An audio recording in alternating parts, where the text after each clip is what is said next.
Welcome to Roundhouse Roulette, a Walker, Texas Ranger podcast. Each week, we recap and review one of the 200 existing Walker, Texas Ranger episodes, randomly selected by Roundhouse Roulette. I'm Evan Dalton, here with my brother Adam, and our fellow Walker fanboy, Mr. Bob Leahy. What's new, guys? Oh, not much, man. Not much. Just being a fanboy. Yeah, I'm actually just blowing off some steam, playing some b-ball, but had to break it a little bit early just to hang with you guys. So We all do it. Appreciate it. Well, we'd like to thank all our listeners for joining us as we revisit Chuck Norris's genre-bending action TV series. Today, we'll recap and review Season 6, Episode 21, Angel, where an old flame teaches Trivette that he may not be the best judge of character. But before we put on our high school leather jackets and reminisce, join us as we pull up a bar stool at CD's Bar and Grill. Fancy meeting you guys here. Oh, yeah, dude. After I sink some threes, I like to come to CD's to hang out. Yeah, you know, maybe a quick game of horse with yourself. Yeah. Well, this week, CD has chosen to service up a double ganger, not to be confused with the doppelganger from the same brewery. But the double ganger is an American double IPA from the Treehouse Brewing Company in Charlton, Massachusetts. As described in the Bar and Grill Summer Draft menu, this beer comes with a viscous mouthfeel and flavors of overripe mango, dank citrus, and tropical fruit. The double ganger pushes its brother beer, the doppelganger, to new heights. You guys confused about Treehouse's beer names yet? Yeah, they got a lot of them. I've been enjoying it. Let's pop these bad boys.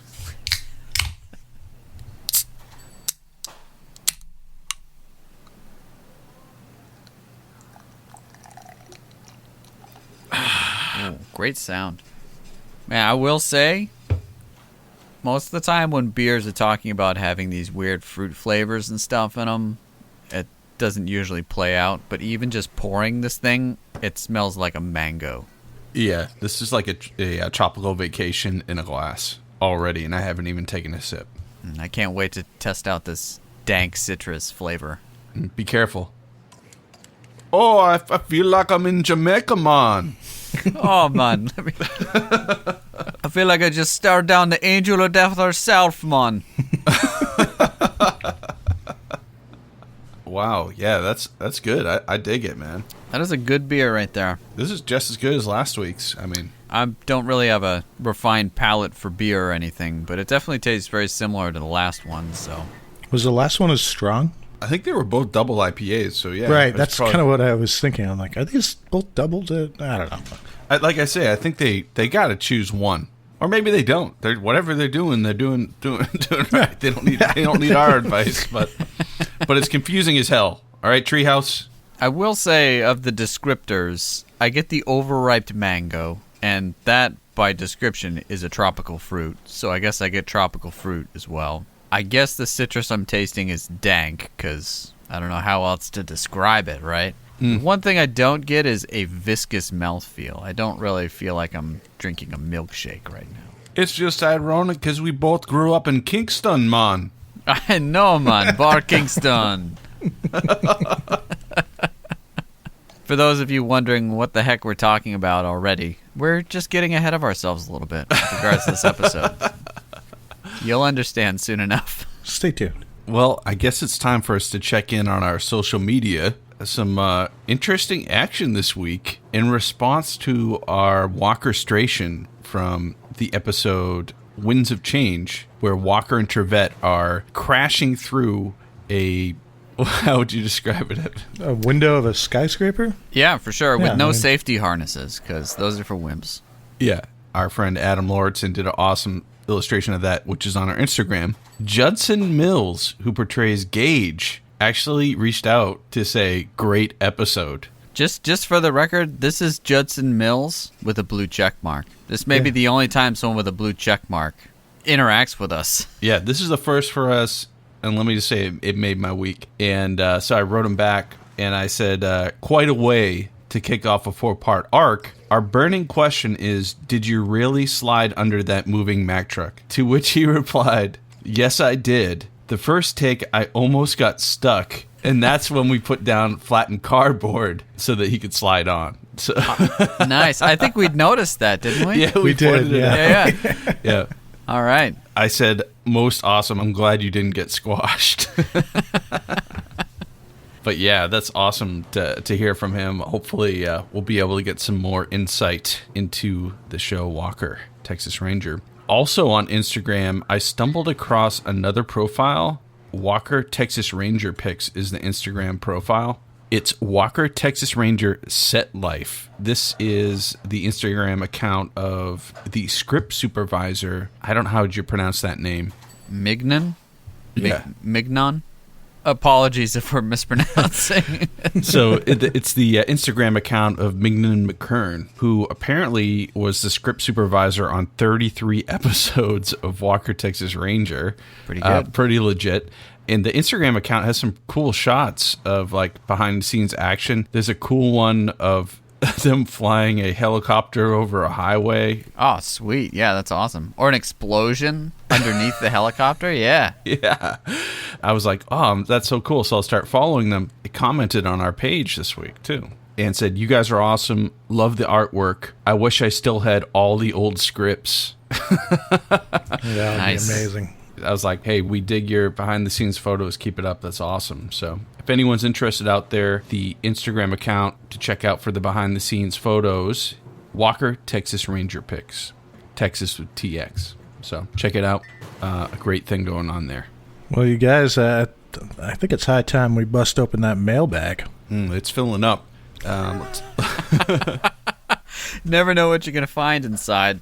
Although we usually have a pretty good idea. Oh, we got another message from our longtime listener, Mike Rooney in Florida.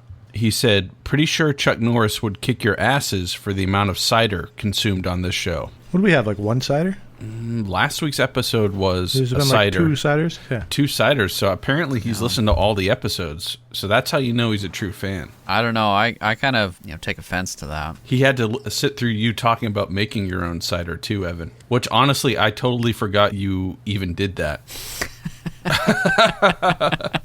All I have to say is those ciders didn't have descriptors like dank tropical fruit, or there was no mention of their viscosity either, so... Yeah, You know. well, Mike also had written in to complain about Bob having Treehouse beers, and now we're just having Treehouse beers the last few episodes, so this is really our way of rubbing it in his face. I guess maybe he's just jealous. He's been in quarantine. He's lashing out at us, and all we were trying to do was just, Bring some joy into this world. is that what we're trying to do? That's what I'm trying to do. I don't know about you. Of course. Isn't that on like our our corporate what do they call How that? we meet a mission statement. We need a Yeah, mission that's like our statement. mission statement, right? That's We definitely our honestly mission don't statement. have a mission statement. Maybe we'll have to come up with one that's worded correctly. Acting as translators and delivering the light of Walker to the world. Okay. Done. That better be on my tombstone. Well, Evan, I think it's only right for you to field this next piece of mail. All right, so we've got another email here from a listener to the show, Alex, and they say, feeling rebellious. I, quote, watched the Top Dog episode. See, that watches in quotes because it's a podcast. They follow up by saying, I'm worried about all of you. Also, I laughed out loud. But again, worried. Therapy might be in order. Also, I should point out that James Coburn and Steve McQueen were pallbearers at Bruce Lee's funeral. Don't you think it's interesting that Chuck Norris wasn't present? Top Dog might explain this. You may quote me on this in future episodes. We're doing that right now. I am not a conspiracy theorist. Don't ever stop, Alex. Thank you very much, Alex. We're only a handful of episodes in, but we're not planning on stopping, so there you go. And honestly, the best therapy for Chuck Norris is just more Chuck Norris. So Yeah, just we're double in it down. to win it. Yeah. Hey, guys, I know that you were looking to kick me off the show. You accidentally texted me, and I was like, I got to do something. And I want you guys to click on that Dropbox link there. I never The click on doc- a link if someone tells me to. Yeah, come on, man. This sounds like a phishing attempt. You're gonna. I'm going to get rickrolled. That's all it is. No, it's not. No, I just want you guys to see who my new Facebook friend is. You're friends with Lazarus? Yes. Wow. Whoa! All right. Okay. I'm like, who's Roger? Yeah. So, like, if a mid '90s Buick sort of rolls by out front of my house, I should be very concerned. Most definitely. And if you Yeah. guys Sorry, ever dude. think No, of we didn't kicking mean me it off, though. We didn't. okay. No. Okay. Like that was taken way out of context. I'm gonna be looking behind my back for pretty much the rest of my life. Yeah. Just I'm look telling out your you window. guys. He's sitting in a car outside with the lights on. Yeah, in the town I live in, all of the cars sound like his SUV that he drives too. Like it's super you're- loud and really You're never going to sleep conspicuous. again. Yes, I reached out to Roger Yuan on Facebook, who portrayed Lazarus in the Chairman arc that we just completed. I figured, I might as well send him the art that Adam had made of him because it features him and all his victims that he outed. And he said, thanks for sending. I'm honored. A lot of fun to do those episodes and help set up our fight choreography. That was cool of him to hit me back and accept my friendship on Facebook. So we're definitely tight now. Yeah, it's real, man. Goes without saying, I guess. You guys better watch out. I've got Lazarus. Based on this screenshot of this conversation, that probably happened. I'm not going to do any. You know how to deep fakes. Photoshop things. You could have just made this up. It's true. It's true. Everything we've been talking about this whole episode was me writing to myself. Yeah. What's creepier? Quarantine Definitely that. setting in. Real. Definitely that. Well, None of these things I'll happen. say that recently I was watching the movie The Perfect Storm, and Michael Ironside came up on it. When I saw Michael Ironside in the first of this 4-part series, I said, oh, that's the dude from Total Recall. But when I saw him on The Perfect Storm, my mind immediately went to, that's the chairman. Look, it's the chairman. The chairman. It's him. Oh, actually, I want to talk more about him. No. Move along. Because Roger Yuan, he and his brother are in the new Mulan movie that Disney's putting out. And I'm assuming he did some choreography. But he also did choreography for, like, the Jason Bourne movie.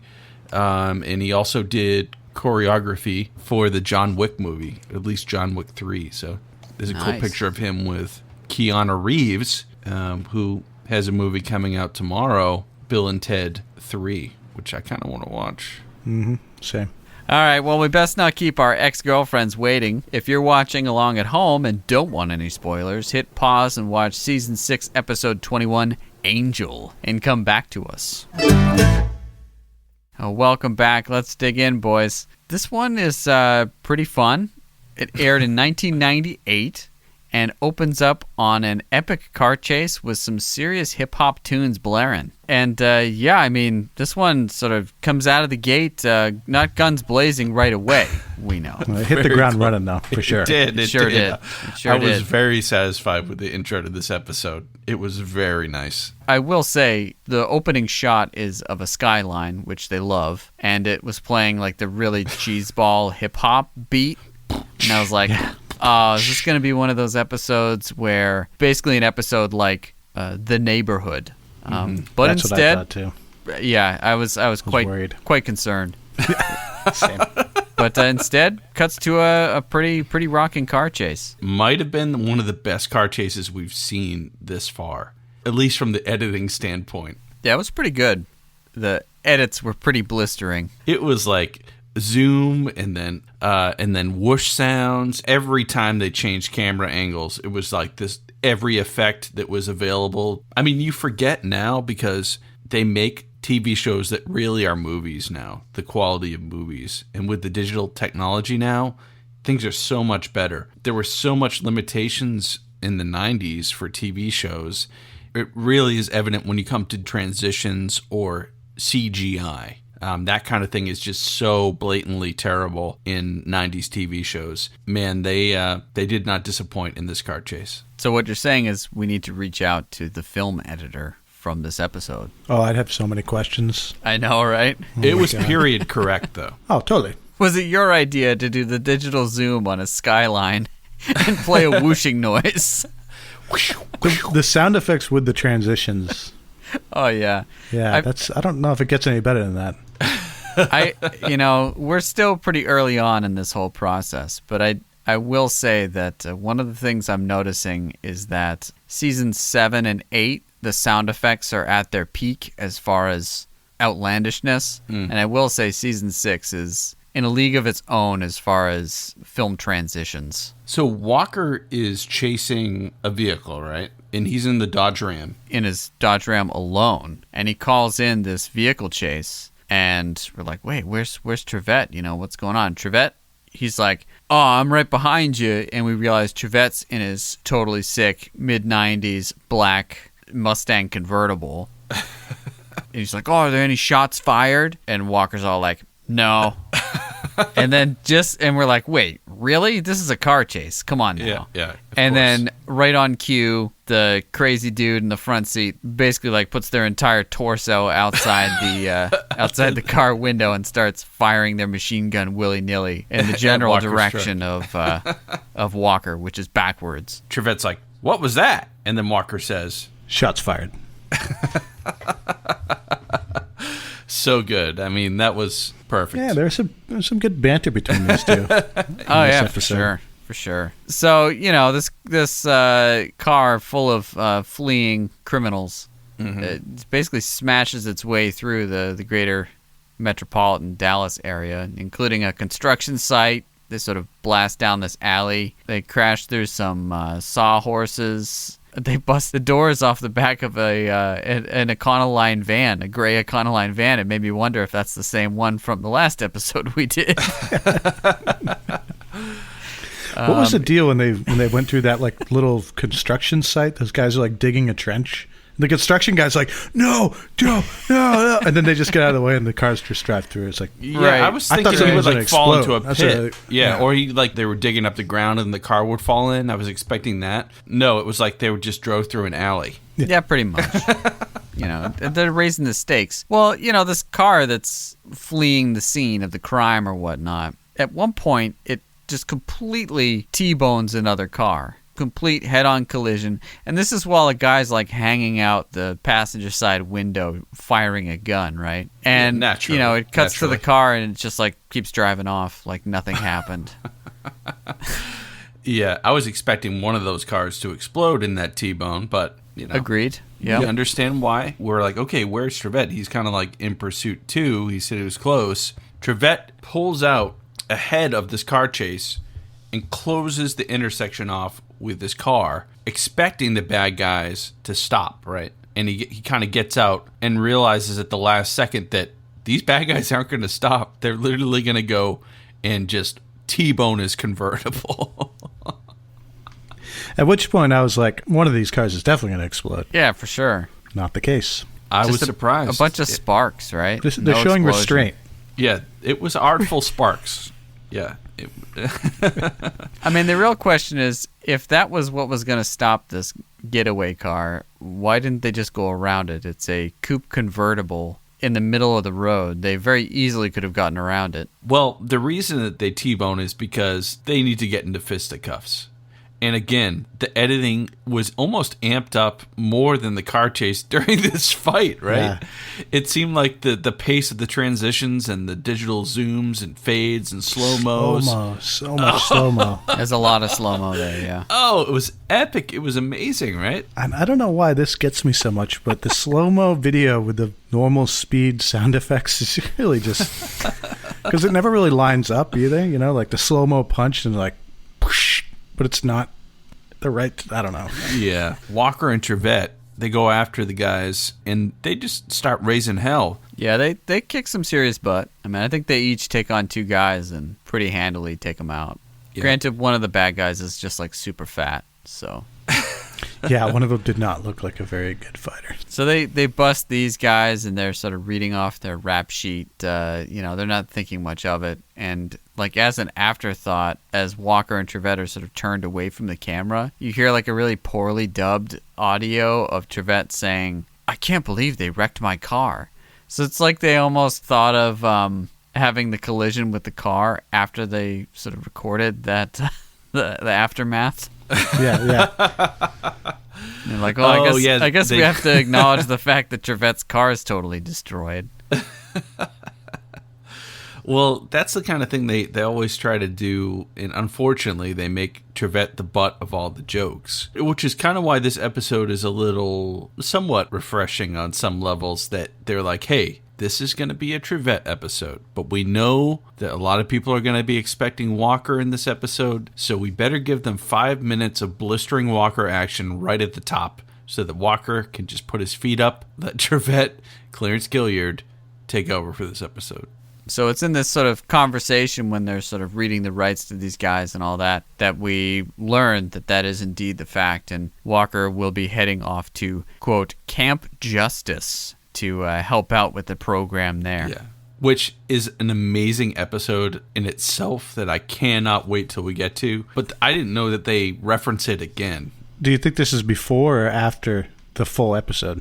Was this just like a dip your toe in the water? Like, here's a little info about Camp Justice, and later on we're going to get the whole story? I'm going to look it up right now, but I'm going to say this is after, because that way they could use all the extra footage so that Chuck Norris didn't have to do anything this episode.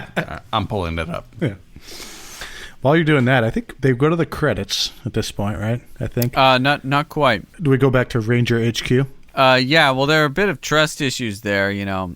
We learned that Walker is going off to Camp Justice, and Trivette tells him, oh, don't worry. Everything's going to be in good hands. I got everything taken care of. And Walker's all like, should I be worried? And Trivette's like, no, it's just like a phrase. You understand that, right? Then Walker sort of deadpans, and he's all like, I got it. Don't worry. Trying to be clever. Yeah, there was some playful banter between these two. They knew that they wouldn't have the whole episode together, so... Yeah, they fit it all in. So the episode's title is Mr. Justice, and that one happened earlier in the season. So that makes sense that they would kind of go back to it. So, yeah, right before he heads off, we got to see Walker being the best at everything he does, including apparently chess. So we see a scene in CD's bar where he's playing chess against CD, and, you know, he's having a conversation with Alex, you know, about leaving and all that. CD's all coy, and he's like, man, I got you in a corner. And Walker's like, you sure do. The moment he started playing chess with CD, I was like... Oh, he's going to win. Yeah. He's going to win. Walker's going to win, right? You know, because he never loses. And then he, like, almost ceded to CD and started to put his jacket on, and I'm like... Oh, I didn't get that because CD got him in check. Yeah. I thought he was just going to leave. Like, that's not the end of the game, dude. That's not how you play chess. Yeah. But then, of course. Yeah, he moves his queen in for the kill. And checkmate, baby. Yeah. Leaving CD completely dumbfounded. Yeah, but it's good that Alex consoles him. CD's like, he beats me every time. And she's basically like, yeah, you're real stupid, but I love you. At this point, we've now established Walker, he's out of the picture. He's going to Camp Justice, and he's going to take a vacation training ex-cons to be better people. Or be better fighters, is what I gathered from that. Yes, yeah. We see Trivette trying to settle into life without a partner for a bit at the Ranger headquarters. Mere seconds into it, we hear some clicking heels coming in, and we know what's happening. Who's that lady? A complete and total timepiece from 1998 walks up to his desk. Timepiece? What the hell? You know, as viewers, we're like, it's a woman. She's African American and around the same age as Trivette. Clearly, they have romantic history. Because that's how the show operates. Absolutely. And, you know, he seems a bit dumbfounded, just like anyone would react to seeing their ex after 15 years. He looks her up and down, I think rolls his eyes, closes them real tight for a second, stares at her again, and he's like, my God, it's you, Angel. And now we know why the episode is called Angel. Well, I'm glad they got that out of the way. So again, late credits here in the episode, because we've already seen Walker and Trivette kick some serious ass, do a car chase, and then we get like a reunion with an old flame with Trivette, and then we roll the credits. Yeah, the credits on this one roll until 14 minutes and 22 seconds into the episode. They're pretty far in there.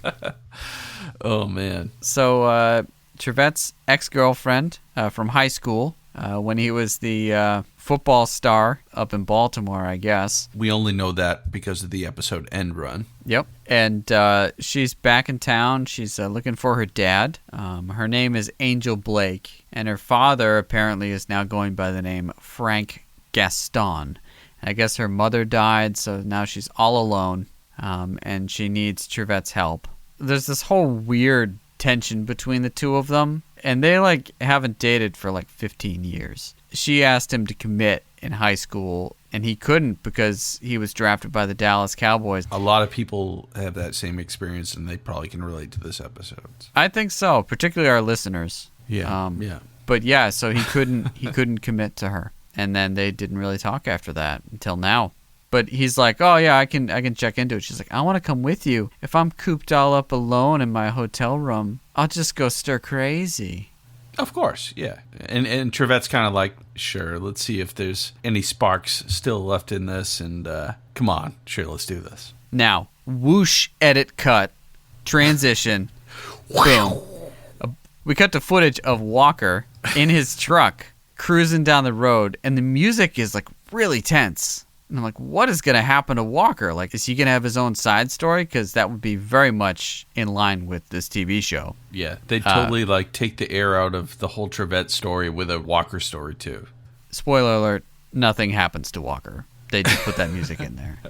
And then they show this bus pulling up to Camp Justice. This bus is full of cons, and these cons in their, prison uniforms and whatnot are thrown out essentially of this bus in front of this drill sergeant, and he's all like, welcome to Camp Justice. And by the way, they've all got these super dope black trucker hats with white lettering across them saying Camp Justice. We need to get some of them. We're looking at starting a Patreon campaign.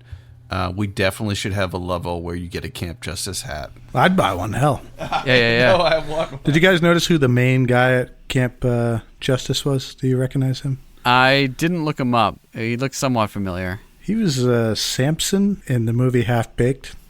I watched that again recently. That's actually a pretty good movie. And Jerry Garcia appears. Yeah. In a pouch. Yeah, I bought Jerry Garcia in a pouch. I want to talk to Samson. So yeah, these new recruits are thrown off of this bus and cast under the watchful eye of Samson, who's just basically starts barking out orders immediately, and it seems pretty intense. And then we do a harsh cut from that with whooshing noises to CD's bar again, and now we see Trivette conversing with Alex about his old flame and how he should feel about it, while double tasking playing a game of chess against CD. Mm-hmm. And you know what? To the credit of this TV show, I for sure thought that CD was going to best Trivette. I know. 100%. But Trivette beats CD too. CD sucks at chess. Clearly. Yeah. And so pretty much he's asking Alex, I don't know, do you think I should tap that? And Alex is kind of like, follow your heart. Yeah, she says, 15 years is a long time. People can change in that time. There's a little cautionary reference there, yeah, for sure. Mm-hmm. For those who are new to film or television, that is something called foreshadowing. Gracefully done. Absolutely. Well, I love that they go to Alex for relationship advice. She's basically the only woman in their lives, and this proves that. Because who would go to Alex for relationship advice? She's been in this ambiguous, weird, platonic relationship with Walker for 6 seasons now. She's not the person you want to go to for relationship advice. She seems happy, though, and, got to give her credit for that. Maybe that's what she wants. She and Walker they're just married to the job. Well, I mean, she's just hanging on to that assistant district attorney position, not looking to become the district attorney. She just wants to hold what's hers. And Walker's like, bae, you got it. You do you, I'm going to do me. Yeah. He's like, you see that glass ceiling? You've hit it. You could break it, but maybe hold off for a minute because you might get cut from the glass. So yeah. Don't worry about it. Yeah, so Trivette takes that advice and he's like, okay, I'm going to give this a shot. And so he has Angel come along when they're doing some detective work, trying to find Angel's dad. He likes to play poker, so let's go to this place where they play poker illegally. And so they go into this bar, and, Trivette's playing cool cop and all that. And Angel's just sitting on a bench, and she starts getting hit on by these two rednecks. They're all like, hey, baby, let's do this thing. And Trivette, completely oblivious. It's not until the guy he's talking to looks over in that direction with a worried look on his face, Trivette even realizes what's happening. But, yeah, because Trivette's like interrogating the bar owner, and that's happening while this is happening. So the way it's edited, it seems like Trivette should have acted earlier, is the same impression I got from it too. Because you're in the same one-room bar, and these two redneck guys in denim are like about to take your girl out back. Well, don't bring denim into this. What does denim have to do with anything? Everything. Stereotyping over here. Come on. Yeah, denim and sewn patches, man. What is the show Walker, Texas Ranger without stereotypes? So, anyways, push comes to shove here, and Trivette's like, hey, the lady said she wasn't interested in you. And they were like, well, we're interested in you. And then he basically dispatches both of them quite quickly. Right after he beats up these two guys, they go outside, and he immediately sees a little boy like falling on the side of the road off his bike. He dropped his ice cream. Which I will admit is the saddest thing in the world. If you ever dropped an ice cream, like, I think if that happened to me today, I would probably well up a bit. Yeah. Yeah. It's worth crying out because, Totally. There's maybe a 0.5% chance that if you do that, a Texas Ranger will come out of nowhere, pick you up, and buy you a new ice cream. Yeah, that's exactly what he did. In the most awkward fashion ever, because I'm like, would you have a random guy come over to you? He's probably about 7 to 10 years old. Yeah, he's like 8. Totally unattended. No one's there with him. Was he wearing a helmet, though? I think he was wearing a helmet. No, he just had a bowl cut. 1998. Yeah. Nature's helmet. Yeah, pretty much. Yeah, so Trivette kind of picks him up and says, oh, you okay? And his ex-girlfriend's watching him from afar, and you're like, and he's good with kids. I know. And you're man, just like, he is husband no. material. So she's watching him as he helps this kid who fell off his bike, apparently dropped his ice cream, so the ice cream truck's still there. They go over to the ice cream truck while Trivette's holding the kid. He didn't need to hold him at the same time. It was kind of awkward. It was very weird. Throughout the whole ordering of the ice cream truck, it's like, oh, we'll get you a new one. It's going to be okay. Here you go. He puts him down on his bike, and he's like, are you okay? And the kid's like, yeah. And the girlfriend's still watching, and she's like, oh, yeah, he's really good with kids. It's time to rekindle this relationship. And then they do this shot again of Trivette and the kid on his bike, and the kid's getting on his little bike. In one hand, he has the ice cream, and the other hand, he's putting it on the bike handle. And Yeah, you're like the same thing is going to happen again? Does this Right. kid learn nothing? 5 minutes later, he topples over again. The reason he fell over was because he was trying to eat an ice cream cone and ride a bike at the same time, and all Trivette did was ensure that he was going to do it again. He enabled his bad behavior. He did not teach a lesson. It'd be one thing if he said, all right, here's another ice cream cone. Don't try to eat it while riding your bike, dummy. Guys, you're missing the entire point here. I mean, if there's one thing we have to learn from, say, Camp Justice and everything else, is that everyone deserves a second chance. And so this kid's getting a second chance to ride home on his bike while holding an ice cream cone. Can he do it? We don't know because it edits away from that. It immediately transitions to Walker doing aerobics with people at Camp Justice. Which was totally B-roll from the Mr. Justice episode. You think? Yeah. That makes sense. They're like doing leg exercises, and all the convicts are crazy out of shape. Walker's just showing them where it's at. Right, and this is when it fades out on a run by the lake, and like they have Walker leading the pack, and all these convicts who are trying to be reformed on this camp. My understanding is they're from a juvenile facility, and if they don't get out of the juvenile facility in time, they're going to go to jail. And Camp Justice, the whole plot of that episode is based around, is this a good way to reform people, or should we just send them to jail? And of course, it's a great way to reform people. right, yeah. In reality, it's terrible, but Yeah. Well, the point is, whether they're released on the prison system or back onto the streets, they now know karate. So. Right. And they're in great shape. I never thought about that until you guys brought They that up can run today. away from the cops really well. But they're running, right, with Walker leading them, and they're doing kind of like a military, I don't know what I've been told. This episode's getting really old. Stuff like that. Cut back to Trivette, back in his office, and his computer is making an odd squelching noise at him. What was that? Dude, it was a sick computer, and the computer. If we then see the screen on this computer, it's like this ancient IBM computer, and it's a red screen with the words flashing, "Message waiting ... which I guess is like the Texas Ranger version of "You've got mail." I mean, that's the most heavy-handed notification I've ever seen from a computer. Like, they talk about how kids can't pay attention to anything because they're constantly being texted and stuff. If you got that every time you were texted or got an email, oh my God. It's my Ranger alert system going off. Right. Well, we don't really know what the message is. We just see Trivette's face, and he says, "Gotcha." So he's found Angel's father, or so we think. Right. So he goes to the hotel, which Angel had given Trivette her hotel and room number. Yeah, she's like, I'm staying here at room 69, XXX. I think it All was. right. Yeah. Room 69, is that what you think? Yeah. Oh, baby.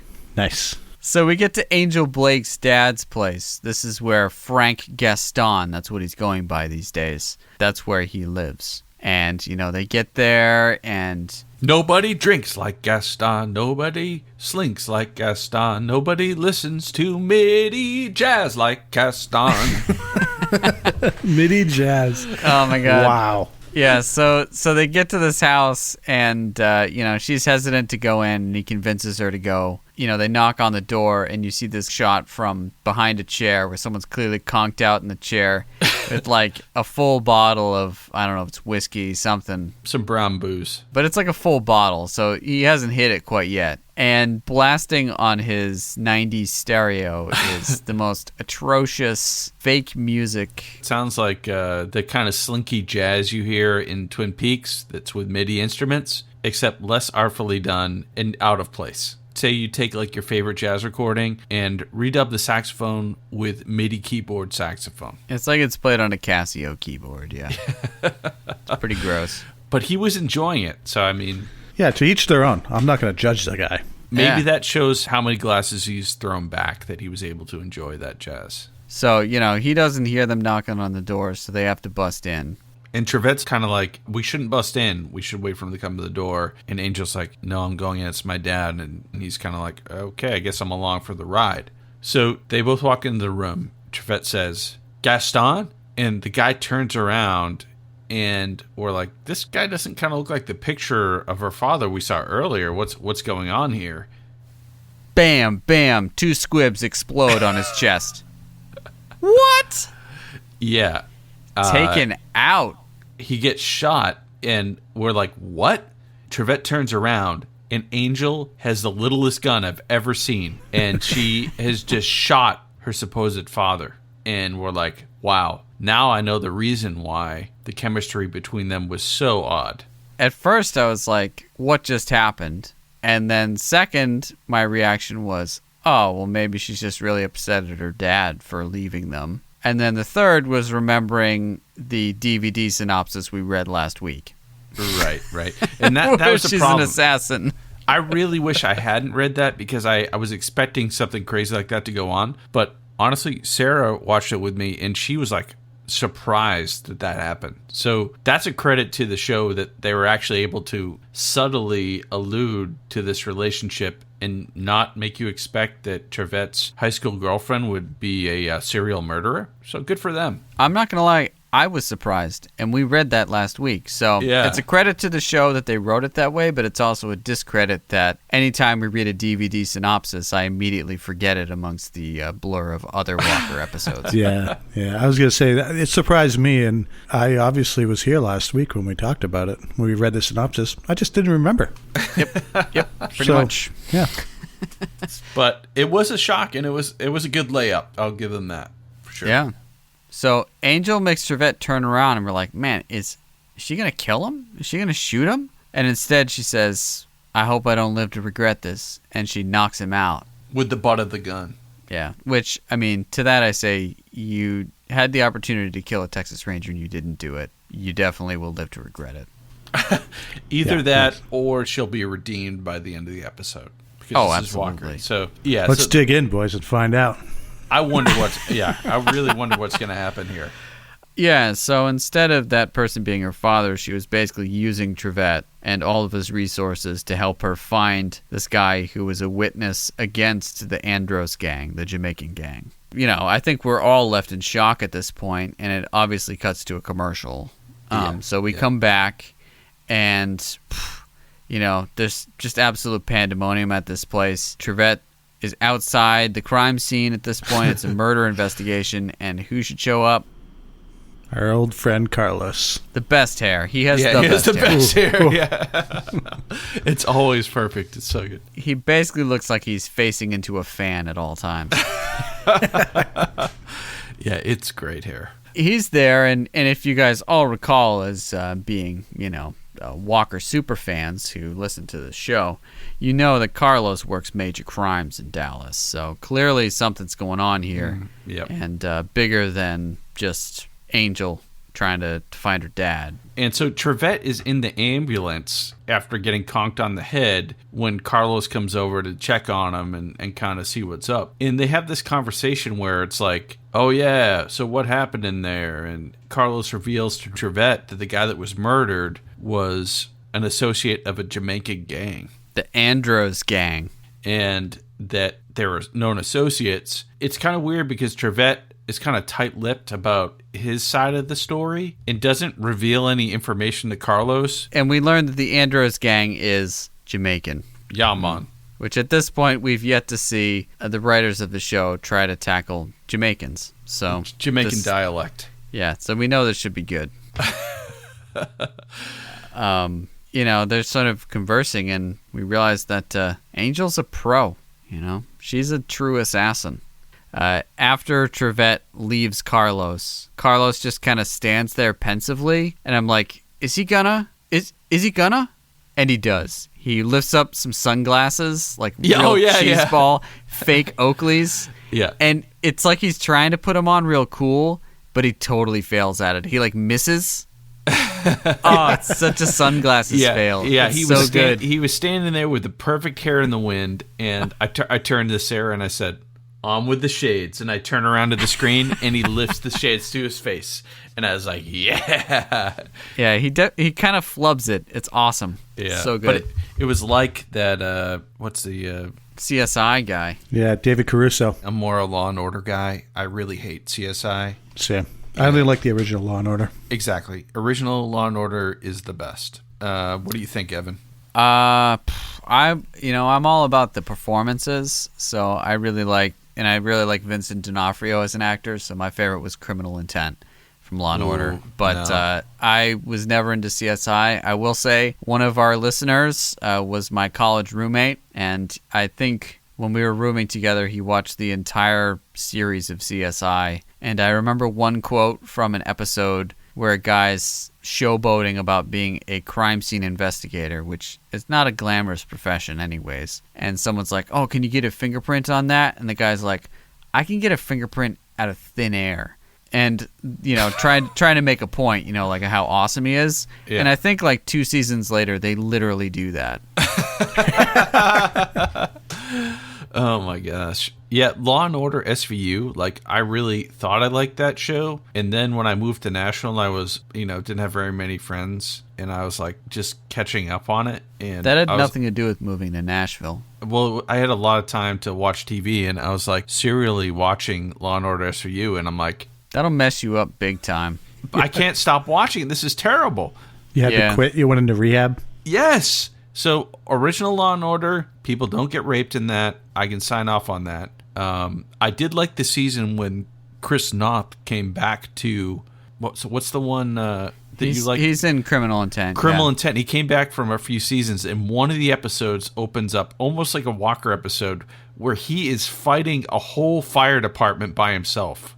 Unbelievable. It was extreme. But I didn't really dig that. And then SVU just got off the rails. After they lost Christopher Maloney, it just was not the same for me. So talking about off the rails, I mean, we're talking about inferior TV shows to the one that's really at hand here, which is Walker, Right. Texas Ranger. One more Law and Order thing while we're on it, because we probably won't touch on this again. I was trying to get off it.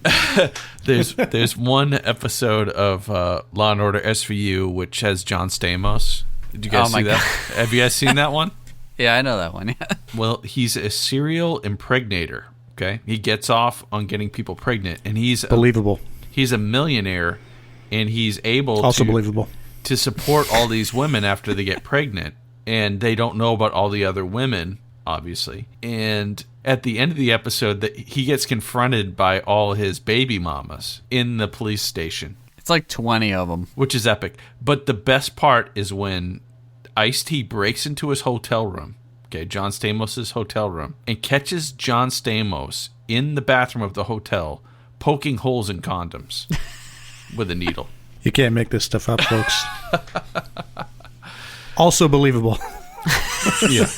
I don't know why we're straying from this episode. Let's get back to it. Okay, so after that scene with Carlos, we get to see the Jamaicans in their makeshift homeland, which is a seedy dance club / stripper joint / family restaurant. Club Kingston.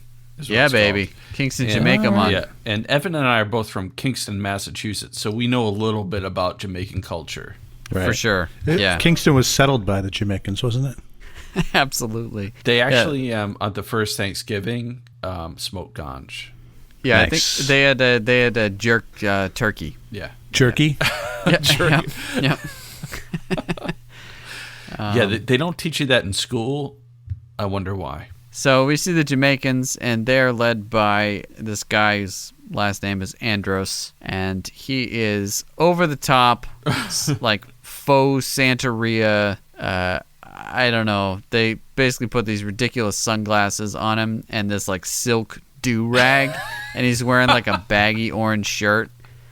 And they're all saying "mon" back and forth, so that's how we know they're Jamaican. And if there's any confusion about what region they're from, much like the beer we drank earlier, there are tropical tones, in this case, to the music.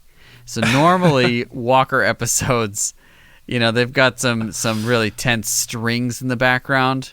This time, they switch over to steel drums.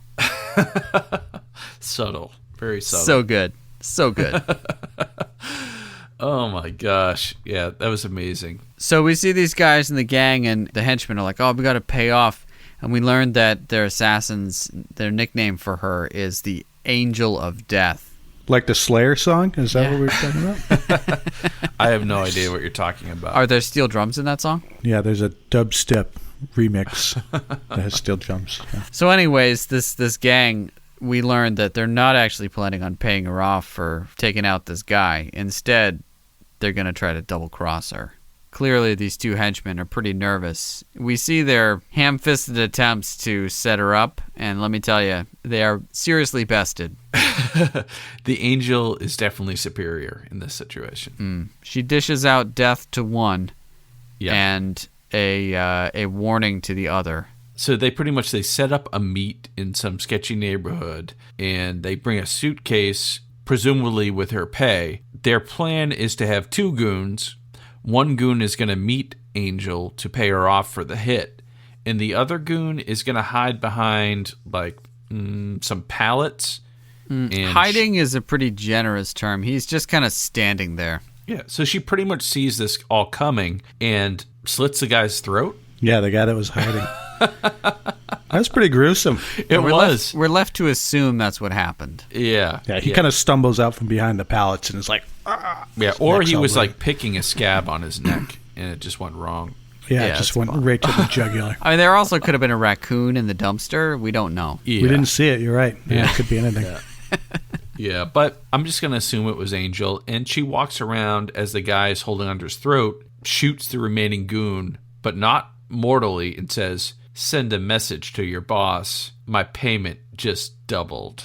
Oh, snap. And doesn't even take the briefcase. Real baller move on her part. She says, "Is it even worth my time opening that briefcase?" Because she knows nothing's in it. And she Yeah, doesn't. thing's empty. She knows. She just leaves. She's a pro. He doesn't even Clearly. respond. I don't think he responds because she doesn't say "mon" after everything, so they don't understand her. I get you, man. Yeah, man. So at this point, Trivette is just like on a warpath to intercept Angel and to bring her under custody because, you know, she just murdered a dude in cold blood and just used him, you know? Right. So he's haunted by this, and he knows that she's now trying to take out people for the Andros gang. So he waits outside the Andros gang's hangout, which is Club Kingston. Naturally, man. He's waiting outside in his car and having these weird flashbacks. And this is a great example of how they do flashbacks in Walker, where they don't flash back to like, oh, maybe like a scene from them in high school or something like that. Right. Instead, they just flash back to something that happened 10 minutes ago in the episode. Well, that way they can reuse the footage and they don't have to film another scene. Absolutely. They do this later as well. So he's flashing back to that, and all of a sudden this really inconspicuous bright yellow van with a female housekeeper with a baseball cap driving it. She gets out of the van, she's unloading the back, and Trivette sneaks up on her. And he's all like, Angel, you're coming with me. And she then gives him this speech that's really odd. And she pulls a gun and turns around, so they're both kind of like back at square one again, both holding guns on each other, right? Oh, yeah, standoff. And she's like, I got $2 million in a bank account, a house in the Grand Caymans. I can make you happy like no one else can. You know I can. Yeah, it's like, where are we going here? She's like, you're the only person I've met who's my match. And it's like, I think all the viewers are your match as well. Oh my gosh, yeah. She lays it on thick. You can join me and we can get away together and you know I can make you happy. And so they're in this total standoff. And meanwhile, the Andros gang is partying it up on the top floor of Club Kingston. It's the penthouse suite. Oh, for sure. And, you know, one of the guys, he steps out onto the balcony, you know, probably just to get some fresh air, if you know what I mean. Well, probably smoke a joint. Yeah. And he looks down on the street and sees two people in a standoff with guns pointed at each other. And he just kind of stares at it for a little while. And he's like, oh, yeah, I should probably tell someone something's happening. And everyone comes out, guns blazing onto the balcony, and they start shooting. They're like, Angel's down there, and they're like, oh, let's get her. All the Jamaican gang goes out onto this one small-ass balcony, and they all pull their pieces. This is all happening behind Trivette's back, and Angel sees what's happening, and Angel fires first. You know, I don't actually know if that's true, but that's what they say happens, or Trivette says happens. So there's a pretty epic shootout where, you know, these guys are on a balcony, and there's one extra. He gets shot once, and then they clip back to Trivette, like, shooting back up at the balcony. And you go back up, he's fine again, and then he gets shot a second time, and I'm pretty sure the same extra ends up flying off the balcony as well. So that guy's just really having a bad day. Yeah, and they show him falling off this high-rise building, and it's like, good. but they don't show him hit the ground. They leave that to your imagination. I thought it was pretty great. If you're up on a balcony and you get shot, wouldn't your instinct, or wouldn't you fall backwards, right? You wouldn't fall forwards. But yeah. hey, you know, it's wild stuff. Yeah. Things happen. It Yeah, was it's probably pretty one of intense. those black talons. Oh, definitely black talents. Yeah. Certainly. BTs. Black talents, they leave no trace. I mean, they got him from Lazarus. They know. Yeah. I might have to ask Lazarus about that. So, you know, this is all going down, and Trivette turns, and Angel's gone.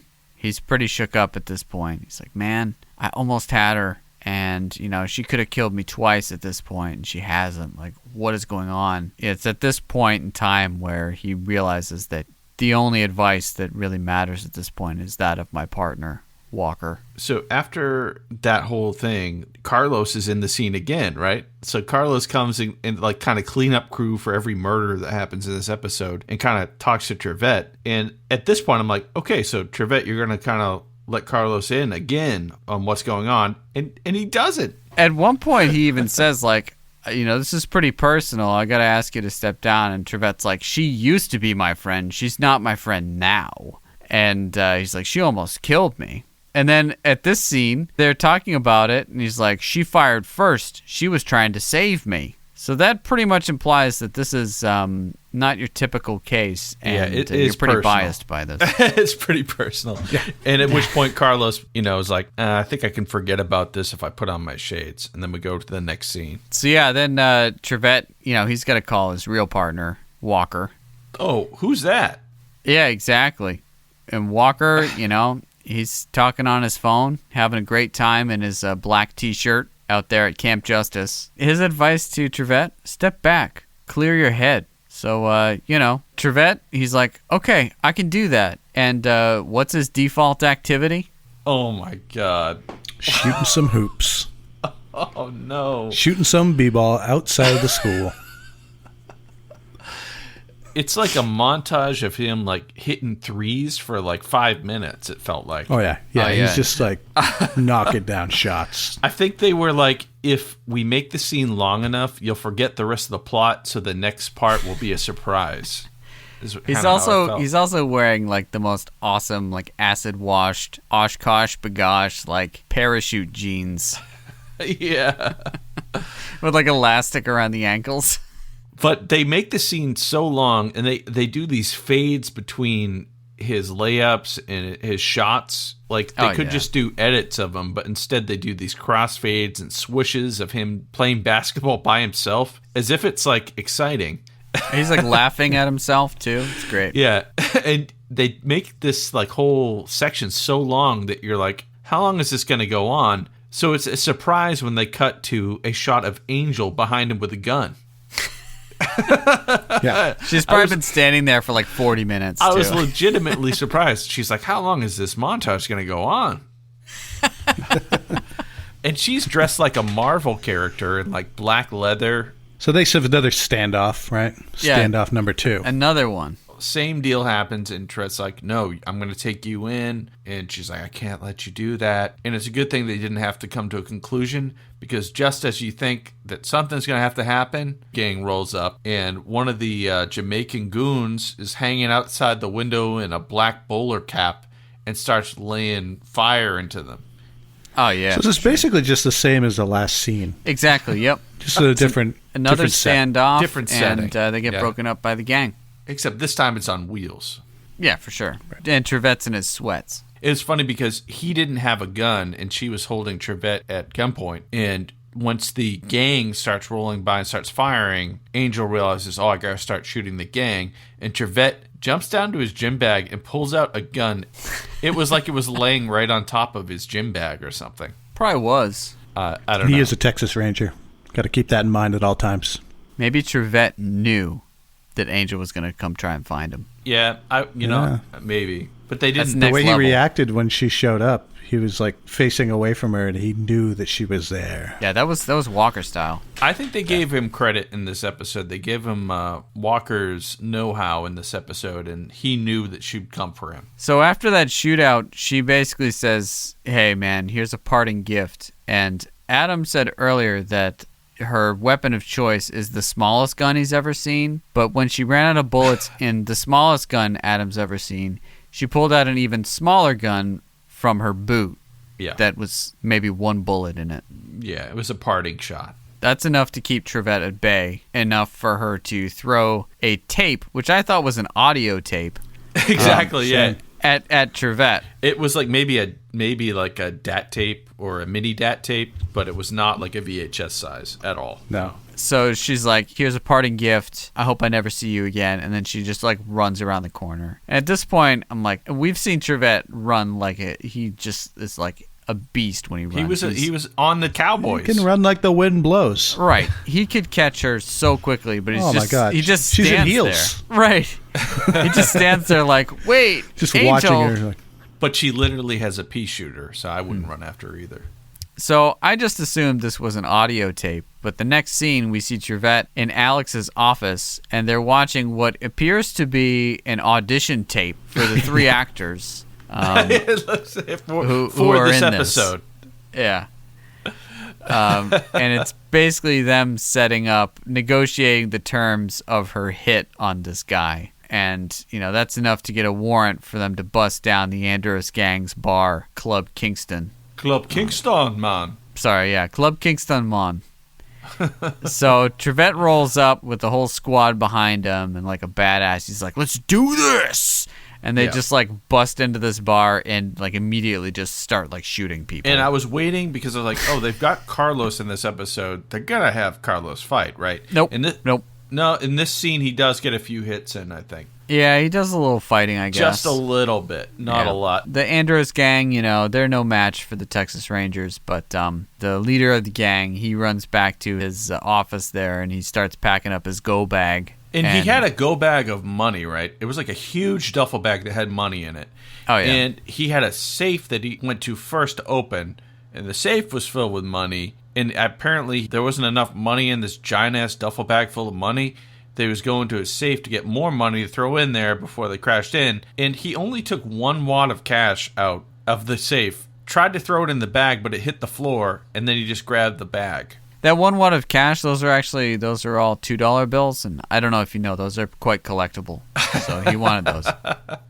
Well, apparently, yeah, it was like, he was like, no time, gotta go. But, doesn't matter. It's too late. The Angel of Death, waiting for him. The Andros gang leader tries pulling a gun on Angel, and she's having none of it, takes him out.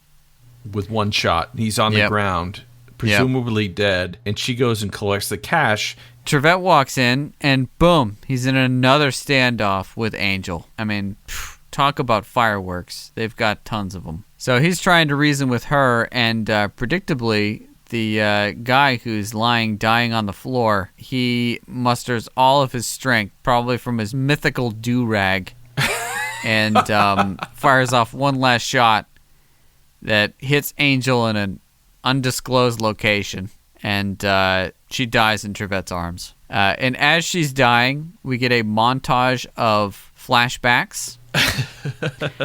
She repents and says, "I'm sorry," which I don't believe at all. That's like so not with her character the entire episode. Yeah, that was the thing. I was like, no, you're not. Yep. She knew she was a goner. Then they start showing these flashbacks that are from this very episode. That they probably already flashbacked already. Oh, for sure. And the one flashback that they focus on is what we talked about earlier, is that look that Trivette gives her when he first sees her and says, "It's you." And he's just like, he like rolls his eyes, looks her over, opens them wide, and he goes, it's you. And then that sort of echoes, "It's you. It's you." And it freeze frames on Trivette's face and says, "It's you." And then the episode ends. Credits. Weirdest ending ever, for ending. sure. It was so odd. I was like, I was expecting some palling around at CD's bar joke at the end. Walker comes back and they're like, "Well, you sure know how to pick him, Trivette." But no, it doesn't even make sense, right? No. What? What was that? I don't know. At this point, I was just glad it was over. Yes. Like, what? Well, that about sums up this episode. We'd like to give a shout out to our friend and collaborator, Adam Lauritsen, who's been drawing the amazing Walker-strations on our social media feeds. Be sure to check out his other art on Instagram at @ImaginationRunAmuck. When we come back, it's time for us to each rate Angel on a scale of 0 to 10 boots to the face, resulting in our patented Roundhouse Roulette episode ranking, complete results of which are available on our website, roundhouseroulette.com. Don't go away. Welcome back. What an episode. What did you guys think of this one? You guys can't see this because you're listening to this, but Bob looks like he's ready to drop a bomb. All right, let's do it, Bob. What do you got? All right. I hadn't really settled on a number. I had a range in mind. I'll put it that way. I'm going to give it 2. Oof. And damn. Yeah. All right. So Walker's there, 5 minutes maybe? That's cutting down a lot of points. And then there were so many production problems here. I counted 2 boom mics in shots. Both of them were at desks, I think. Trivette was at his desk. Boom mic came down.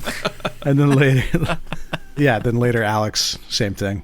There was also a little video transition that was, for some reason, edited into the show in reverse. it starts on these cars or something, and you could see close. If you look closely, they're driving backwards, and then it like goes up to this thing, and I'm like, I had to do a double take, but yeah, I don't know where that came from. How does that kind of stuff make it through these edits? Like, who's running the show? I mean, the transitions are really more artfully done. They're kind of like not meant to be I wondered if it was a reality. joke. Like the editors did it to see if anyone else would notice, and nobody did. Well, think about it. This show came out once a week, so, it's like us. We're trying to pump these things out once a week. It's true. So. It's Yeah. true. We're We're on a under a deadline. lot of pressure. Yeah. So yeah, I'm sticking with 2. Just didn't do it for me. Well, I'm definitely not going to go quite as low as Bob on this one. I did appreciate that they're trying to give Trivette his due, and I appreciated that they took the high road with Trivette in a couple of cases. And, that first car chase and fight with Walker, pretty good. I don't know. Let's just say that Carlos is no Walker. Without a ton of Walker in the episode, it's pretty tough to judge it. So you kind of have to judge it on the storyline, and the story was pretty terrible. So I would give this one a 4. Yeah, the opening skirmish of this episode was amazing. So we did get our Walker fix. We got a car chase. We got some heavy-handed fighting. And then it gave Trivette his own episode, which is kind of what we've been like, hey, give some respect to this character. And to their credit, they let him win a chess match or 2 in this episode. Just one. And not get shot like 4 times. That's true. Yeah. He didn't get shot. He wasn't in the hospital once in this episode. Yep. So I was actually thinking 5, but it started off great and kind of was a slog. So I'm going to go 4 as well. Yeah, I mean, I will say this episode had 0 explosions, 0 roundhouse kicks, 1 car chase, and 3 fights. And let's face it, I think there's probably going to be some sort of correlation between the ending of the credits and how bad the episode is. These credits went past the 14-minute mark in the episode. Oh, no. Wow. And as we said earlier, 6 months, which, if that and a really disgusting, like, Steve Van Zandt silk scarf over someone's head is what they're using to determine whether someone's Jamaican or not, that seems pretty bad, too. Yeah, the racial stereotypes were off the hook on this one. Come on. Well, that gives this episode a roundhouse rating of 3.333 boots to the face. Well, I think we can all agree that despite being able to evade death and the law for 10 plus years, even professional assassins are no match for the ill fate that befalls every old friend of Walker Texas Ranger family. That's for sure. But let us know what you think on social media or by emailing us at roundhouseroulette@gmail.com. When we come back, we'll spin the Roundhouse Roulette wheel to select next week's episode. And we're back. Bob, you ready to spin that wheel? Oh yeah. There we go. Rainbow Warrior. Season 3, Episode 6, Rainbow Warrior. Although Chief Six Feather's death is at first deemed an accident, his son immediately suspects foul play and enlists Walker and Trivette to help him track down whatever or whoever really killed his father. Yes, please. I'm in. Yeah, I feel like they should have switched the whoever and whatever. It should have been whoever or whatever. Like we're gonna get some like wolves or like demons or shit in this episode. I'm so in. In. I'm looking forward to this one. This one's going to be awesome. Well, we hope you'll join us next week when we share our reactions to Season 3, Episode 6, Rainbow Warrior. Share your opinions with us on Facebook and Instagram at Roundhouse Roulette and on Twitter at @RoundhousePod. And rate and review us on Apple Podcasts or wherever you get your podcasts. Until next week, May the eyes of a ranger be upon you. When you're in Texas, look behind you. Oh, 'cause that's where the ranger's gonna be.